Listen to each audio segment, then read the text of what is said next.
Hi hello எல்லாருக்கும் welcome to தகவல் நண்பன் சேனல்ல மறக்காம லைக் பண்ணுங்க, சப்ஸ்கிரைப் பண்ணுங்க, மற்றவங்களுக்கு வீடியோ ஷேர் பண்ணுங்க.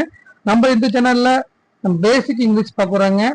இப்ப இங்கிலீஷ் பேசுறதுனாலே நம்மளுக்கு முதல்ல என்ன ஞாபகம் வருது? கிராமர். அந்த கிராமர்ல நம்ம எது மிஸ்டேக் பண்ணிடுவோம் ஆங்கிலம் பேசுறப்ப, அதனாலதான் நம்ம கொஞ்சம் தயக்கப்படுறோம். இப்ப நம்ம இந்த பேசிக் இந்த கிராமரை நம்ம பிராக்டிக்கலா பேச்சு வாக்குல பொறுமையா போக போறோம். சரிங்களா? நீ லெசனுக்கு போவோம். இன்னைக்கு அந்த வெறுப்பை பத்தி பார்க்க போறோம். இப்ப வெறுப்புன்னா என்ன உங்களுக்கு தெரியும்? ஒரு ஆக்ஷன், செயல். எது செஞ்சாலும் அது வெறுப்பு தான். நான் உங்கள்கிட்ட பேசிக்கிட்டு இருக்கேன், அது வெறுப்பு தான். நம்ம செய்யற செயல் எல்லாமே வெறுப்பு தான். ஒரு சப்ஜெக்ட் செய்யறதெல்லாம் வெறுப்பு தான். ஓகேங்களா? இப்ப இப்ப நம்ம ஸ்கூல்ல படிச்சிருப்போம், வெறுப்பு நிறைய படிச்சிருப்போம் ஸ்கூல்ல. Go, went, gone, gone, write, wrote, written, eat, ate, ஈட்டனு, C, saw, scene, இதெல்லாம் படிச்சிருக்கோம்.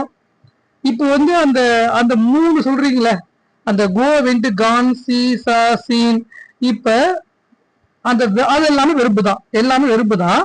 அதை பத்தி நீங்க நல்லா தெளிவா புரிஞ்சுக்க போறீங்க இப்ப. சரிங்களா? இப்ப வெறுப்பு என்ன பண்ணுது?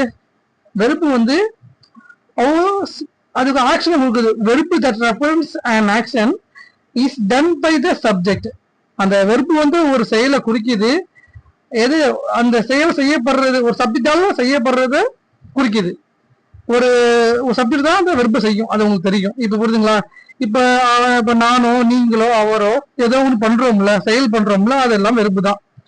இப்ப வெறுப்புங்கிறப்ப உங்களுக்கு பொதுவா 3 செயல் இருக்கும். ஒரு காலத்தை பொறுத்த வெறுப்பு வரும். அது நிகழ்காலமா இருக்கலாம், இறந்த காலமா இருக்கலாம், எதிர்காலமா இருக்கலாம். சரிங்களா? இப்ப இப்ப நம்ம சொல்றோம்ல, go, went, gone, write, wrote, written சொல்றோம்ல, சி, சா, சீன் சொல்றோம்ல. இப்ப இது எல்லாமே வெறுப்பு தான். இப்ப எது பிரசன்ட் வெறுப்பு, எது பாஸ்ட் வெறுப்பு, எது பாஸ்ட் பாசிட்டிவ், ஃபியூச்சர் வெறுப்பு எது, இது நீங்க தெரிஞ்சுக்க போறீங்க. இப்ப பிரசன்ட் என்னது? இப்ப இப்ப நடக்கிறது எல்லாம் பிரசன்ட் தான். பாஸ்ட்னா முடிஞ்சு போனது, இறந்த காலம். ஃபியூச்சர்னா நடக்க போற காலம், எதிர்காலம். இப்ப உங்களுக்கு பிரசன்ட், பாஸ்ட், ஃபியூச்சர் தெரியும். இந்த பாஸ்ட் பார்ட்டிசிபிள் இருக்கு பாருங்க, இந்த இருக்கு பாருங்க, இந்த பாஸ்ட் பார்ட்டிசிபிள். இது ஏன்னு உங்களுக்கு தோணலாம். நம்ம go, went, gone, write, wrote, written, see, saw, seen, இதே மாதிரிலாம் படிச்சிருப்போம் நம்ம ஸ்கூல்ல. இந்த பாஸ்ட் பார்ட்டிசிபிள் என்ன பண்ணுது, இதோட அர்த்தம் என்ன, இதை பத்தி நீங்க இப்போதைக்கு குழப்பிக்க வேணாம். சரிங்களா? இது இந்த பாஸ்ட் பார்ட்டிசிபிள் ஒரு have, had, have been, had bean, இதே மாதிரி இதோட சேர்ந்துதான் அதுக்கு முழுமையான அர்த்தம் வரும். இந்த மூணாவது வெறுப்பு இருக்கு பார்த்தீங்களா? இந்த மூணாவது வெறுப்புக்கு நீங்க தனியா அர்த்தம் பார்க்க வேணாம், குழப்பிக்க வேணாம். ஆனா நீங்க ஸ்ட்ரக்சரை படிச்சு வச்சுக்கணும். நீங்க முக்கியமான வெர்ப்ஸ் எல்லாம் படிச்சுக்கணும். இப்ப ஃபியூச்சருக்கு இப்ப பிரசன்ட் தெரியுது உங்களுக்கு, பாஸ்ட் தெரியுது. ஃபியூச்சருக்கு என்ன பண்ணணும்னா, இந்த இந்த பிரசன்ட் வெறுப்பு இருக்குல்ல, எந்த நிகழ்கால வெறுப்பு இருக்கோ அதுக்கு முன்னாடி வில் அல்லது ஷெல்லு, பில்லு அல்லது ஷெல் ஏதோ ஒண்ணுங்க. இப்ப நம்ம பொதுவாக எல்லாம் பில்லு தான் யூஸ் பண்றோம். ஷெல்லுங்கிறது பழைய மெத்தடு, பில்லு தான் பொதுவாக யூஸ் பண்றோம். எதிர்காலம்னா வில்லு, ஷெல்லு யூஸ் பண்ணலாம். ஆனா வில்லு தான் நடைமுறையில எல்லாம் யூஸ் பண்றாங்க. சரிங்களா? அது முன்னாடி பிரசன்ட் வெறுப்போட வில்லு அல்லது ஷெல் சேர்த்தீங்கன்னா அது எதிர்கால வெறுப்பாயிரும், எதிர்கால காலமாயிரும். ஓகேங்களா? இது புரிஞ்சுங்க. இந்த பாஸ்ட் பார்ட்டிசிபிளை பத்தி நீங்க குழப்பிக்க வேணாம். இதோட have, had, have been, had bean,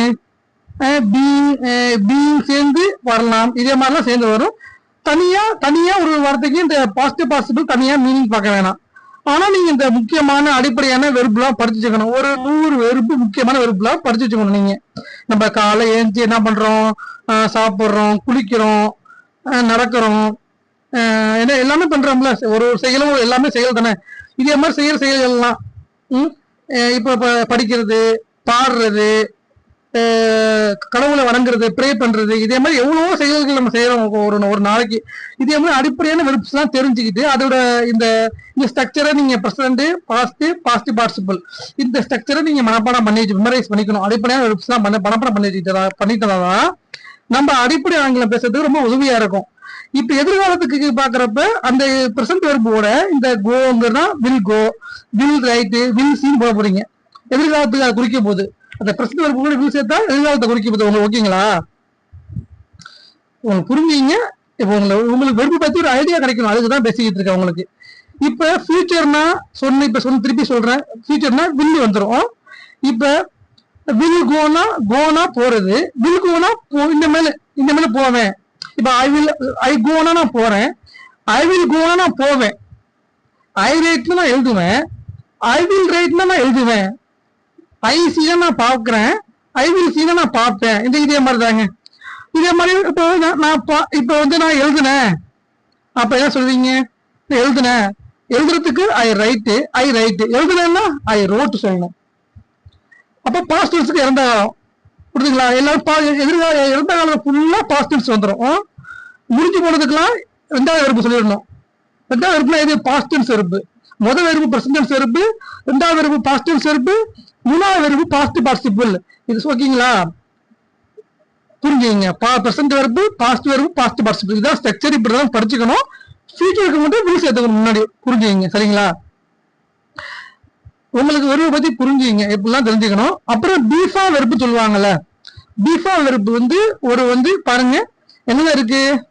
இதெல்லாம் இஸ், ஆமு, ஆறு, வாசு, வேறு, ஹாவு, ஹாஸ், இது எல்லாமே பீஃபா வெறுப்புங்க. புரியுதுங்களா? இப்ப இஸ், ஆமு, ஆறு இது என்னன்னா இருக்கிறதுங்கிறது குறிக்குது. அப்ப இருக்கிறதுங்கிறது பிரசன்ட் சொல்றது, இருக்கிறது. புரியுதுங்களா? வாசி வேறு இருந்ததுன்னு சொல்றோம், வாசி வேறு இருந்தது. அப்ப இது இறந்த காலத்துல சொல்றதுக்கு பாஸ்டுக்கு வருது. இப்ப ஹாவு ஹாஸ்னா இருக்கு, ஒரு பொருள் வச்சிருக்கேங்கிறீங்களே, என்கிட்ட பணம் வச்சிருக்கேன், ஐ ஹாவ் மணி, அப்ப இருக்கு. ஏதோ ஒரு பொருள், எனக்கு அறிவு இருக்குங்க, ஐ ஹாவ் நாலேஜ், அப்ப இருக்குங்கிறோம்ல. இப்ப ஹாஸும் இருக்குன்னு வரும், அவனுக்கு அறிவு இருக்கு, ஹி ஹாஸ் நாலேஜ் அப்படி சொல்லணும். அவன்கிட்ட பணம் இருக்கு, ஹி ஹாஸ் மணி, அப்ப இருக்குங்கிறதுக்கு இந்த மாதிரி வரும். இப்ப இதேதான் ஹேட் தான் இருந்தது, அவன்கிட்ட காசு இருந்துச்சு, ஹி ஹேட் மணி, என்கிட்ட பணம் இருந்துச்சு, ஐ ஹேட் மணி. ஹேட் எல்லாத்துக்கும் இருந்ததுக்கு எல்லாம் ஹேடு. உங்களுக்கு புரியுதுங்களா? இது எல்லாமே டிஃபார்ம் வெர்பு. உங்களுக்கு புரியுதுங்களா? இப்ப இந்த பாசிட்டிவ் பார்ட்டிசிபிள் பாருங்க, சொன்ன பாருங்க. பாசிட்டிவ் பார்ட்டிசிபிளுக்கு அந்த go, went, gone, write, wrote, written, come, came, come, அந்த மூணாவது வெர்பு தான் positive participle verb.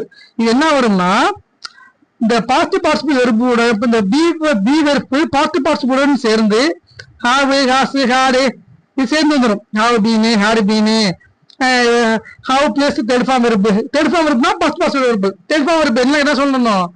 ஹாவோட third form verb சேர்த்துக்க அப்படின்னா சொல்லணும், நீங்க பாசிட்டிவ் பார்ட்டிசிபிள் சேர்த்துக்கணும். ஹாஸோட தேர்ட் ஃபார்ம் வெர்பு சேர்த்துக்க என்ன பண்ணணும்? நீங்க பாசிட்டிவ் பார்ட்டிசிபிள் சேர்த்துக்கணும். அதான் மூணாவது வெர்பு. செகண்ட் வெர்புங்கிறது பாஸ்ட் வெர்பு, ஃபர்ஸ்ட் வெர்புங்கிறது பிரசன்ட் வெர்பு. உங்களுக்கு புரிஞ்சுங்களா? First, second, third.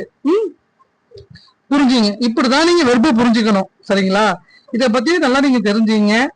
உங்களுக்கு வெர்பு பத்தி உங்களுக்கு ஒரு அடிப்படையான ஒரு சில விஷயம் சொல்லிட்டேன். நம்ம சேனலை தொடர்ந்து பாருங்க, ஆதரவு கொடுங்க, லைக் பண்ணுங்க, சப்ஸ்கிரைப் பண்ணுங்க. அடுத்த வீடியோவில் சந்திப்போம். நன்றி.